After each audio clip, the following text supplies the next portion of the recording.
Hello friends, welcome to my class. आज मैं आपके लेके आई हूँ क्लास 12th के सॉलिड स्टेट का नेक्स्ट टॉपिक जो है packing efficiency of face centred cubic unit cell.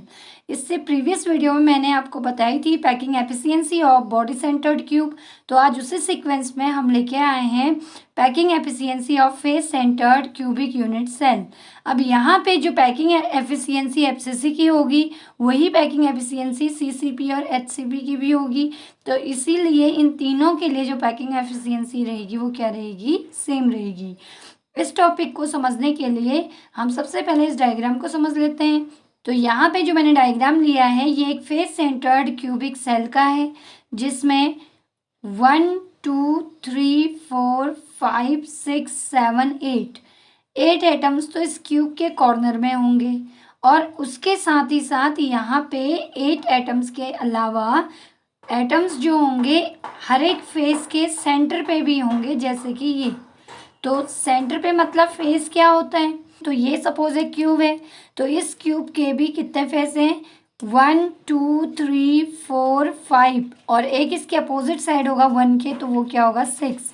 तो एक क्यूब के 6 फेसेस होते हैं तो उसके 8 एटम्स तो इसके कॉर्नर पे प्रेजेंट होंगे और साथ ही साथ जो 6 फेसेस होंगी उसके सेंटर पे भी एक एक एटम क्या होगा, प्रेजेंट होगा। तो अगर 1 फेस होता तो 1 एटम सेंटर पे होता, लेकिन इसमें 6 फेसेस हैं तो 6 एटम्स इसके सेंटर पे प्रेजेंट होंगे।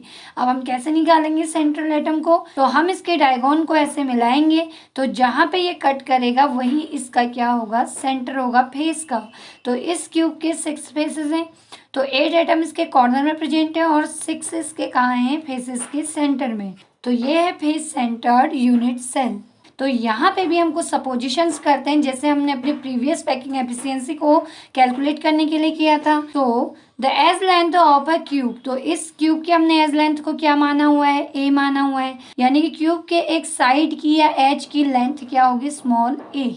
And radius of atom equal to R, क्योंकि यहाँ पे हमने जो एटम्स माने हैं इस क्यूब में वो एटम्स स्पेरिकल माने हुए हैं तो स्पेरिकल के लिए यहाँ पे रेडियस क्या आएगी, आर आएगी। Number of atoms present in FCC, हमने face centred cubic unit cell के लिए पीछे नंबर ऑफ एटम्स कैलकुलेट किए थे जिनको हम जेड से रिप्रेजेंट करते हैं, तो हमारे कितने आए थे, 4। तो वो कितने आते हैं, 4। तो एफसीसी में और सीसीपी में क्या होता है, जो नंबर ऑफ एटम्स होते हैं वो कितने होते हैं, 4 होते हैं। तो यहाँ भी कितने होंगे, 4 होंगे।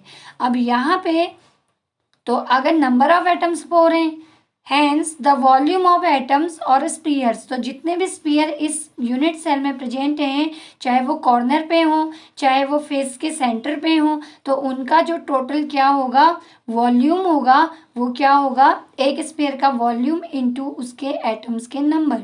तो एक स्पीयर का वॉल्यूम क्या होता है, 4/3 पाई आर क्यूब, और एटम्स के नंबर कितने हैं एफसीसी में, 4 हैं, तो 4 इंटू 4/3 पाई आर क्यूब हो जाएगा। 4 4 जा 16/3 पाई आर क्यूब, हम इसको क्या करेंगे, शो कर देंगे। तो 16/3 पाई आर क्यूब जो यहाँ पे आया वॉल्यूम है स्पेयर्स का जो प्रेजेंट है किसमें, इस क्यूबिक यूनिट सेल में। अब हम इसको आगे कैलकुलेट करते हैं तो उसके लिए हम ले लेंगे in triangle A B C. तो ये जो डायग्राम है इसमें हम ट्राइंगल लेंगे, ट्राइंगल ए बी सी। तो यहाँ देखें तो ए ये है, बी ए है और सी ए है। तो अगर इस वाले ट्राइंगल में हम पाइथागोरस थ्योरम लगाएं तो हाइपोटेन्यूज क्या है, ए सी है।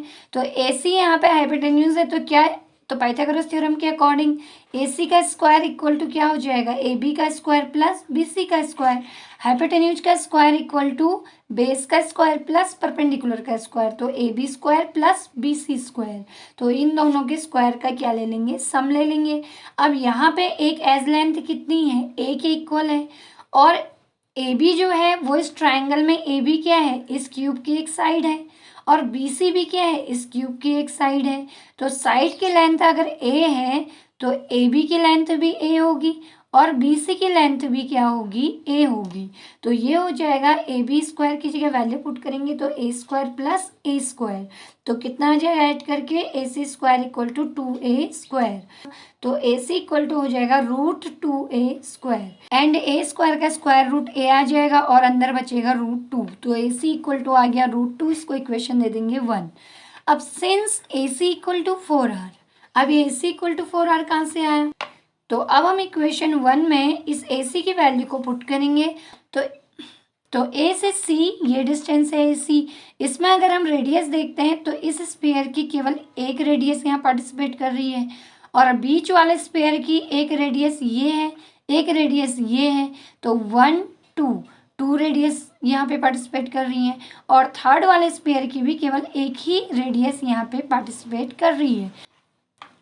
एंड ये वाला जो पार्ट है ये आउट ऑफ क्यूब है और ये वाला भी जो पार्ट है ये आउट ऑफ क्या है, क्यूब है।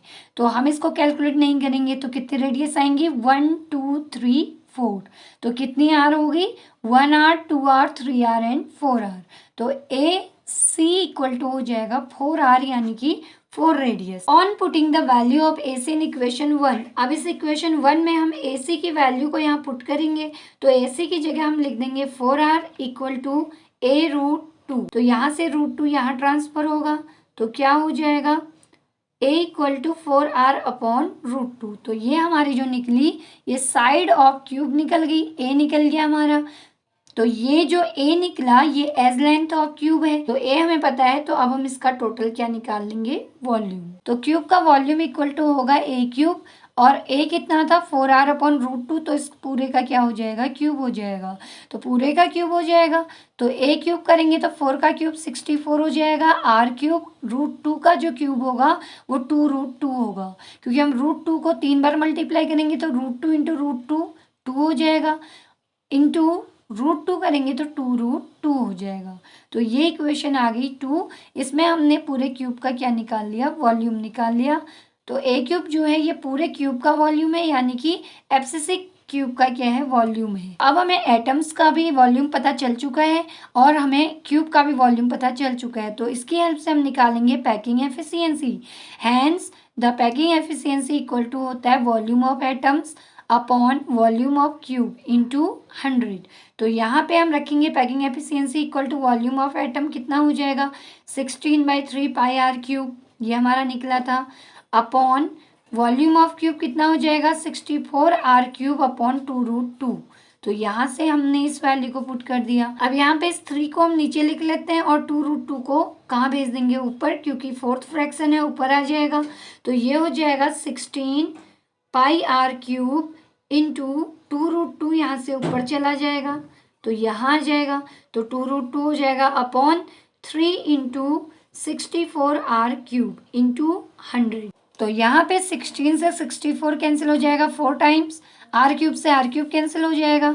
तो हमारे पास बचेगा ओनली पाई यानी कि 3.14 इसकी वैल्यू, इंटू 2 इंटू रूट 2 की भी वैल्यू मैंने पुट कर दी है 1.414 अपॉन 3 इंटू ये जो 4 है 64 को कैंसिल करके ये बचेगा 4 इंटू 100। अब इस वाले 2 से ये 4 2 टाइम्स क्या हो जाएगा, कैंसिल हो जाएगा, 2 2 ज़ा 4। तो हमारे पास बचेगा 3.14 इन 1.414 अपॉन 3 इंटू 2 इंटू 100। तो इसको अगर हम सॉल्व करते हैं तो ये वैल्यू आएगी 73.74। इसको अगर अप्रॉक्सीमेटली हम लेंगे तो ये आ गया ऑलमोस्ट 74%। दैट मीन्स जो एफसीसी, सीसीपी और एचसीपी की पैकिंग एफिशिएंसी होती है वो कितनी होती है, 74%।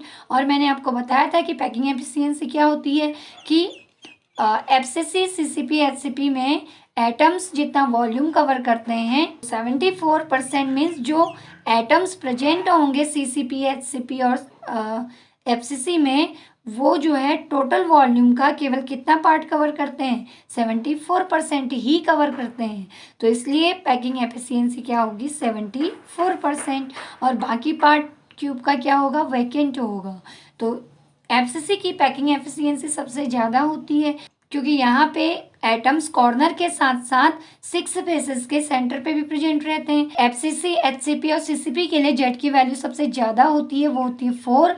जबकि एसएससी के लिए नंबर ऑफ एटम यानी कि जेड की जो वैल्यू होती है 1 होती है, बीसीसी के लिए ये वैल्यू 2 होती है और एफसीसी के लिए कितनी है, 4। तो सबसे ज़्यादा वैल्यू एफसीसी के लिए होने की वजह से ही इसकी पैकिंग एफिशिएंसी सबसे क्या होती है, हाईएस्ट होती है, जो होती है 74%। आई होप आपको ये टॉपिक समझ आ गया होगा। अगर इससे रिलेटेड आपको कोई भी डाउट्स हों तो प्लीज़ आप मुझे कमेंट करके बताइएगा।